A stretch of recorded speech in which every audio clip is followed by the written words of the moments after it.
अल्लाहुम्मा सल्लि अला मुहम्मद व आलि मुहम्मद। इलाही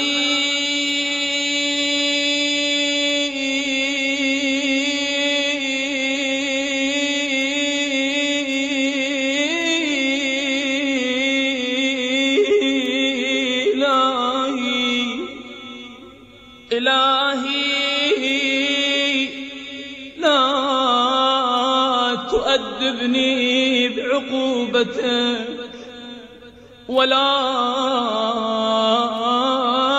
तमकुर बी फी हीलतिक मिन ऐन लियल खैरु या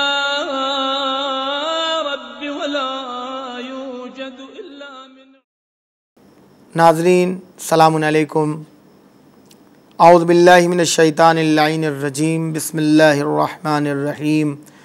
अल्हम्दुलिल्लाहि रब्बिल आलमीन वस्सलातु वस्सलाम अला सय्यिद खैर खल्क़िही अजमाइन व अला अहलि बैतिहिल अत्यबीन। अम्मा बाद क़ालल हकीम फ़ी किताबिहिल हकीम। बिस्मिल्लाहिर्रहमानिर्रहीम। उदऊनी अस्तजिब लकुम। पैगाम सहर के उन्वान से हम इमाम सज्जाद की अज़ीम दुआए अबू हमज़ा समाली पर गुफ्तगू कर रहे हैं। और इस मुक़द्दस महीने के जो सहर का वक्त है, ज़ाहिर सी बात है माह मुबारक ख़ुद एक मुबारक महीना है। इसकी रातें भी मुबारक हैं, इसके दिन भी मुबारक हैं, इसके तमाम औक़ात मुबारक हैं। लेकिन सहर का वक्त ज़ाहिर सी बात है, लेकिन सहर का वक्त अज़ीम वक्त है जो दुआओं के एतबार से बड़ा पुरलुत्फ़ वक्त है। इमाम सज्जाद ने जो दुआ अबू हमज़ा समाली को तालीम की है, ख़ुद इमाम सज्जाद इन दुआओं के फ़िक्रों को बारगाह खुदावंदी में सहर के वक्त आप अपने मालिक से गुफ्तगू करते थे।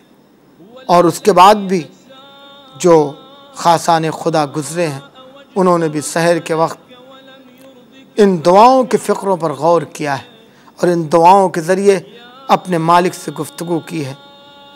और दुआ कहते ही हैं कि इंसान अपने मालिक से गुफ्तगू करे। जब अल्लाह अपने बंदों से गुफ्तगू करता है तो उसे कुरान कहते हैं, उसे वही कहते हैं।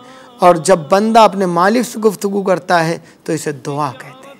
तो हम अगर अपने मालिक से गुफ्तगू करना चाहते हैं तो उसके लिए ज़रूरत है कि हम दुआ करें। जैसा कि मैंने इब्तिदा में ये कहा था कि दुआ के सिलसिले में अपने मालिक की अज़मतों को पेश नज़र, उसकी बारगाह की तक़द्दुस और क़दासत और पाकीज़गी को देखते हुए ज़रूरत है कि हम दुआ के लब व लहजे को, दुआ के अल्फाज को वहाँ से लें जहाँ से तहारत के सरचश्मे जारी होते हैं, जहाँ से नूर तहारत जारी होता है, नूर तहारत निकलता है, ताकि हम अपने मालिक से गुफ्तगू कर सकें। यूँ तो वो अस्माउ सामीन है, वो हमारे दिलों की बातों को जानता है, जो हम ज़बान पर नहीं लाते उसे भी जानता है।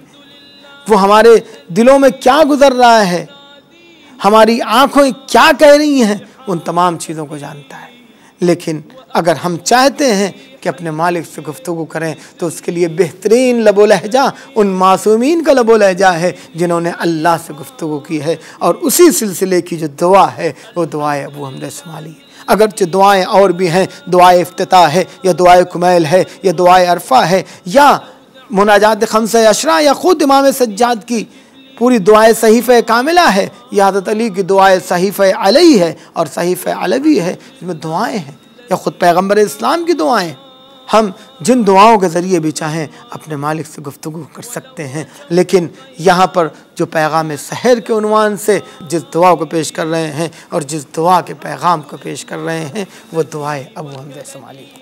हमने इससे पहले जो पैगाम पेश किया था कि दुआए अबू हमज़ा समाली का पैगाम सहर के उन्वान से क्या पैगाम है, तो हमने कहा था कि देखो अल्लाह को जब हम बुलाते हैं तो वो फ़ौरन हमारी आवाज़ों को सुनता है, अगरचे जब वो बुलाता है तो हम सुस्ती करते हैं, हम जैसे चाहते हैं उससे सवाल करते हैं। लेकिन जब वो हमसे कर्ज़ तलब करता है तो हम उसे देने में कंजूसी करते हैं। अगरचे हमने बताया था कि कर्ज़ का मतलब क्या है, इसलिए कि खुद उसने कहा अंतुमुल फुकरा इलल्लाह वल्लाहुल गनी, अल्लाह गनी है, अल्लाह समद, वो बेनियाज है, वो किसी चीज़ का मोहताज नहीं है। तो इसका क्या मतलब है, मैंने इस पर रोशनी डाली थी। आज जो उसी बात की अपनी गुफ्तगू को आगे बढ़ाते हुए कि तमाम तारीफ़ें उस परवरदिगार के लिए हैं कि मैं उसके अलावा किसी को नहीं पुकारता, लेकिन ये होना चाहिए। क्या हम ऐसे हैं?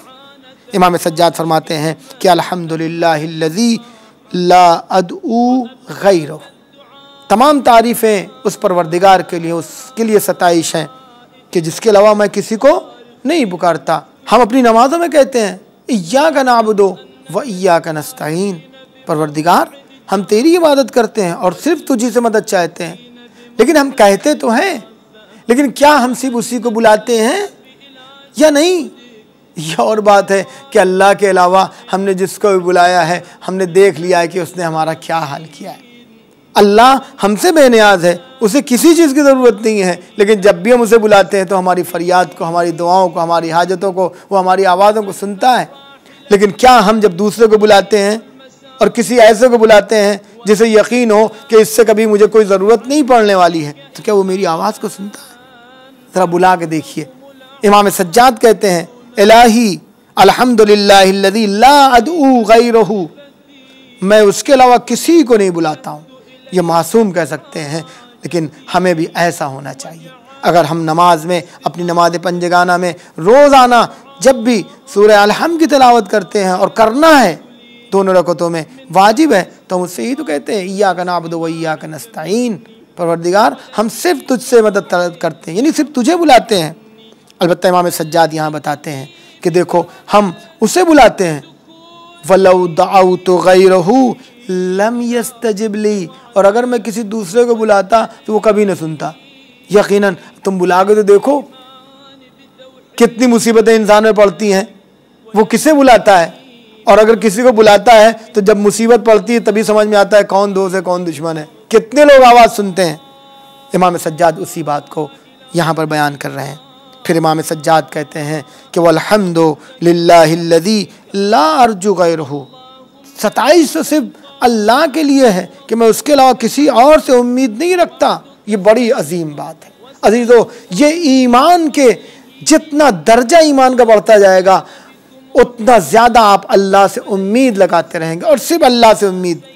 जब इंसान अपने मालिक से उम्मीद लगाता है तो फिर उसे किसी का डर नहीं रहता। फिर ये वो नहीं सोचता कि हमारी नौकरी, अगर हमने ये बात कही तो हमारी नौकरी को क्या होगा, वो हमारा बॉस क्या कहेगा, वो हमें निकाल देगा, ये दुनिया वाले क्या कहेंगे। नहीं, वो फिर हक बात कहेगा, फिर वो वही बात कहेगा जो इंसानियत के लिए फ़ायदेमंद होगी, फिर वो वही बात कहेगा जो इंसानियत का तकाज़ा हो। लिहाजा अल्लाह से सिर्फ उम्मीद रखनी चाहिए।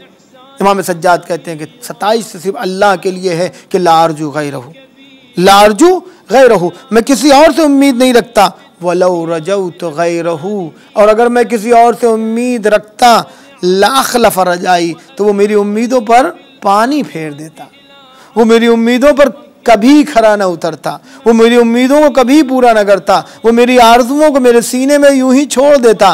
लिहाजा मैं किसी और से उम्मीद करता ही नहीं हूँ। लिहाजा हमें सोचना चाहिए कि अगर हम अल्लाह के अलावा किसी और से उम्मीद लगाते हैं, किसी और से लौ लगाते हैं, तो हमें सोचना चाहिए कि वो कभी हमारी उम्मीद पर खरा नहीं उतरेगा, वो हमारी उम्मीदों पर पानी फेर देगा। लिहाजा ज़रूरत है कि हम सिर्फ अपने मालिक से उम्मीद लगाएं, सिर्फ उसी से लौ लगाएं, सिर्फ उसी से मांगें, सिर्फ उसी से दुआ करें।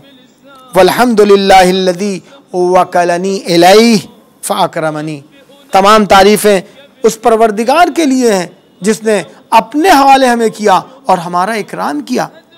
कौन मालिक है, कौन आका है, कौन हाकिम है जो अपने महकूम, अपने नीचे वाले लोगों का एहतराम करता है, उनका इकराम करता है। लेकिन कैसा करीम है वो परवरदिगार जिसने हमें वजूद बख्शा, उसे हमारी कोई ज़रूरत नहीं, उसके बाद भी वो हमारा एहतराम करता है, इकराम करता है, हमें नवाजता है। इमाम सज्जाद फरमाते हैं वलम यकिलनी अलन्नास, उसने लोगों के हवाले मुझे नहीं किया, फ़यहयूनी, वरना वो मुझे ज़लील और रुस्वा कर देते। ज़रा सोचो, अगर एक लहजे के लिए हमें वो खुद हमारे हवाले कर दे, लोगों के हवाले कर दे, तो लोग हमारा क्या क्या आलम कर देंगे। ज़रा आप देख लीजिए कि अगर किसी को ये पता चल जाए कि ये इंसान सिर्फ मेरा मोहताज है तो फिर कैसे उसके साथ बर्ताव किया जाता है। चाहे जितना आप उसके चहीते हों, जब उसे यकीन हो जाता है कि अब ये मेरी जिंदगी अपनी सफ़र ज़िंदगी को आगे बढ़ा सकेगा तो फिर वो कैसे कैसे तौहीन करते हैं, कैसे कैसे उसे दौड़ाते हैं। ये तो उन्हें पता है कि अगर ये इसका मैं एहतराम नहीं करूँगा या इसे मैं अगर इसके साथ सही से पेश नहीं आऊँगा तो ये कहीं और चला जाएगा। लेकिन जैसे ही उन्हें यकीन हो जाता है कि नहीं ये मेरे ही आगे पीछे घूमता रहेगा तो कितनी ज़िल्लत उसे बर्दाश्त करनी पड़ती है। ज़रा आप तारीख को उठा के देखें हुक्म और बादशाहों की, जो बादशाह गुजरे हैं, बादशाह गुजरे हैं, ज़रा उनकी देखी तारीख कि कैसे कैसे वो लोगों को जानवर समझते थे। लिहाजा ये उसका करम है कि उसने लोगों के हवाले नहीं किया। इसलिए इमाम सज्जाद करे तुम्हें दुआ करनी चाहिए, इलाही ला तकिलनी अला नफ्सी तारफत आईनी नबदा। परवरदिगार, ये दूसरी जगह इमाम सज्जाद ने फरमाया है कि इलाही ला तकिलनी, खुद मुझे मेरे हवाले ना करना एक लहजे के लिए, वरना मैं तो बर्बाद हो जाऊंगा। तो परवरदिगार जब अपने हवाले करता है तो हमारा इकराम करता है। लिहाजा ज़रूरत है कि परवरदिगार से हम लो लगाएं। और फिर इमाम सज्जाद या आखिरी फ़िक्रा, और मैं आज की गुफ्तगू यहीं पर ख़त्म कर दूंगा कि इमाम सज्जाद फरमाते हैं कि अल्हम्दुलिल्लाहिल्लज़ी तहब्बब इलैया व हुवा गनीयुन अन्नी। तमाम तारीफ़ उस परवरदिगार के लिए हैं जो मुझसे मोहब्बत करता है जबकि मुझसे बेनियाज है। ज़रा बेनियाजी के बाद मोहब्बत करके तो कोई दिखाए। अगर वालिदैन की मोहब्बत में भी आप उनकी नफ्सियात पर गौर करेंगे, उनके अंदर टटोल के देखेंगे तो आपको दिखाई देगा कि वहाँ भी एक न्याज पाया जाता है। ये बच्चा जिसकी माँ इतने देखभाल कर रही है, परवरिश कर रही है, बाप जिसके लिए परेशान हो रहा है, ज़रा माँ की नफ्सियात को तो देखो, बाप की नफ्सियात को तो देखो। ये सोचता है कि ये बच्चा बड़ा होकर मेरे काम आएगा। अगर उन्हें यकीन हो जाए कि नहीं ये बच्चा मेरे काम नहीं आने वाला है तो क्या मोहब्बत का वही अंदाज रहेगा? ठीक है, मोहब्बत रहेगी, माँ की ममता है रहेगी, बाप की शफ़क़त पिदरी रहेगी, लेकिन क्या वैसी मोहब्बत बाकी रहेगी? लेकिन कैसा करीम है हमारा परवरदिगार कि तहब्बब इलैया व हुवा गनीयुन अन्नी, वो मुझसे मोहब्बत करता है जबकि हमसे बेनियाज है। तो बेनियाजी के बाद मोहब्बत करना सिर्फ उसकी शान है, ये ज़ाते परवरदिगार की शान है। लिहाजा हमें भी अपने मालिक से मोहब्बत करनी चाहिए। इमाम सज्जाद यही दर्ज देते हैं और आज की गुफ्तगू हम यहीं पर तमाम करते हैं कि परवरदिगार अपनी मोहब्बतों की शमे हमारे दिलों में रोशन फरमा। वस्सलामु अलैकुम वरहमतुल्लाहि वबरकातुहू।